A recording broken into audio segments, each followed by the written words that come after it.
Então, a questão dos direitos humanos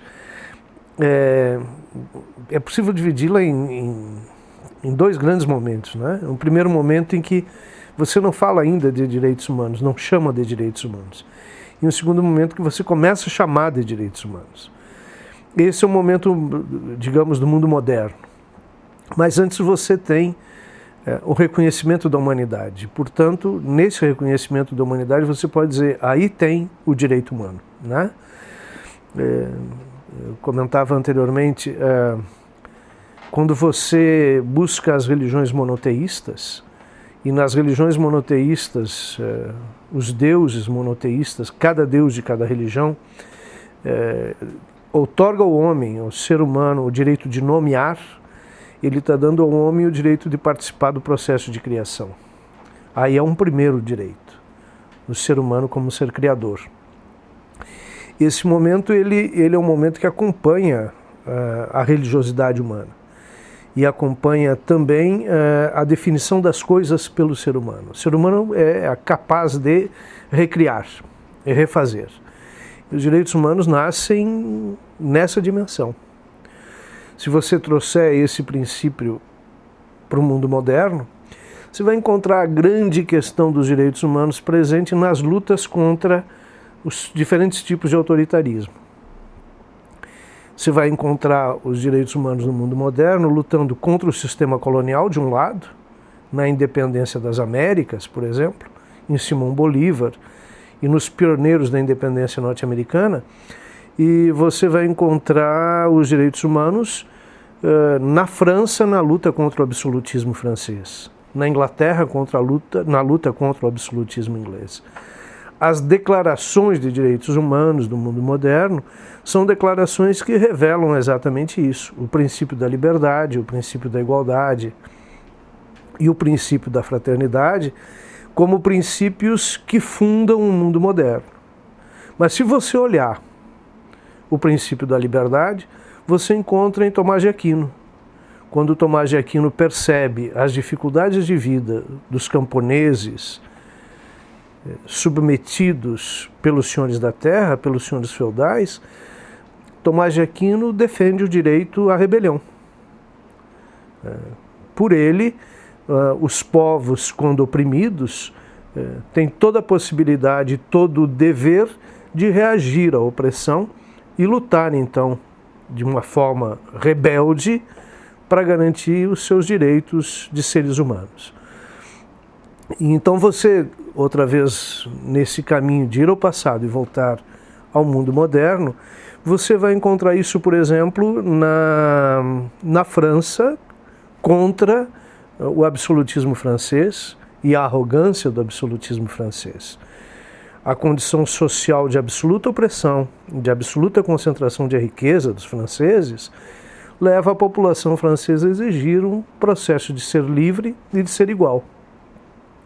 Situação semelhante você encontra na América, no Haiti, nas grandes lutas da independência do Haiti, do povo negro haitiano, com Toussaint Louverture, que é o grande líder negro revolucionário do Haiti, que vence os senhores coloniais e que proclama, logo depois de ter, com sua rebelião, tomado o poder, proclama a reforma agrária, proclama o fim da escravidão e proclama o direito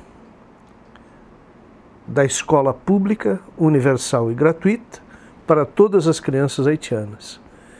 Esse movimento, no tempo dos direitos humanos, assume a designação de direitos humanos no mundo moderno.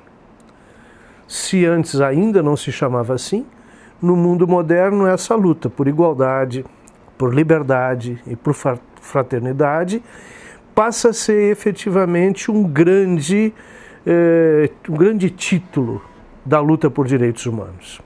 Então, na América Latina, o processo se dá em outra direção.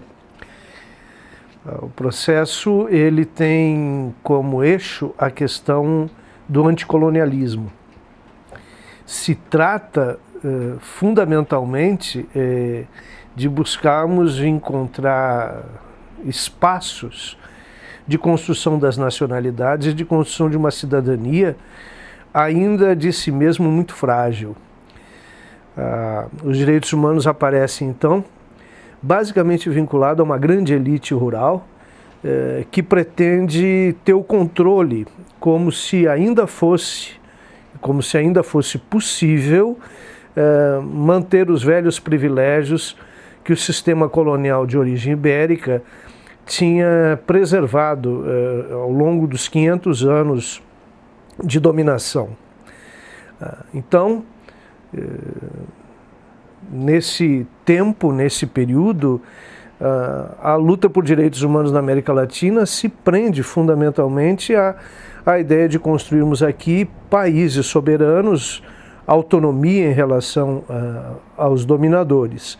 Enquanto na América, ao contrário, na América do Norte, ao contrário, se tratava de já construir um país sob a ótica de um país que voltava-se para si mesmo, que voltava-se para dentro.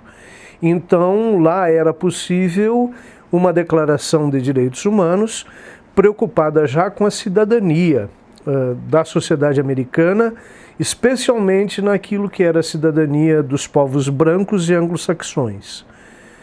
E aí se construiu um país que, de certa maneira, pressupunha direitos humanos para uma fatia considerável de sua população, embora recusasse esses mesmos direitos para os povos já de origem latino-americana, os povos que tiveram, de alguma maneira, seu território conquistado pelos anglo-saxões. Na Europa, ao contrário, as promessas feitas de igualdade do capitalismo industrial, do capitalismo urbano, não se podia mais negar à população, porque a população se comprometera em lutar contra o absolutismo em troca desses direitos. O surpreendente na dimensão europeia é que essas promessas não foram realizadas. A promessa de igualdade não se cumpriu. E o século XIX, então, vai anunciar para a Europa a impossibilidade que o capitalismo industrial teria em cumprir as promessas feitas no século XVIII. Há então na Europa uma nova situação. Aquilo que for a promessa de liberdade e conquista de direitos civis e políticos, os trabalhadores europeus, os setores pobres da sociedade europeia, iriam então reconstruir a ideia dos direitos humanos noutra dimensão. Iriam reconstruir, por exemplo, no caso dos ingleses, através de movimentos sociais intensos em luta por direito de voto. E nessas lutas por direito de voto, então, os europeus, os trabalhadores europeus, realizaram os diferentes tipos de manifestação, desde greves, a construção, a criação de jornais, a divulgação de jornais, a luta de uma certa ingenuidade dos trabalhadores europeos, pensando que se a cada homem correspondesse um voto, eles poderiam então, por ser maioria, chegar ao controle do sistema de poder. De qualquer forma, o século XIX inglês foi um século de amplas negociações entre Estado e trabalhadores na construção de um pré-estado de bem-estar social. Na França, ao contrário, na Alemanha, ao contrário da Inglaterra, as lutas dos trabalhadores se constituíam em lutas por direitos sociais e econômicos.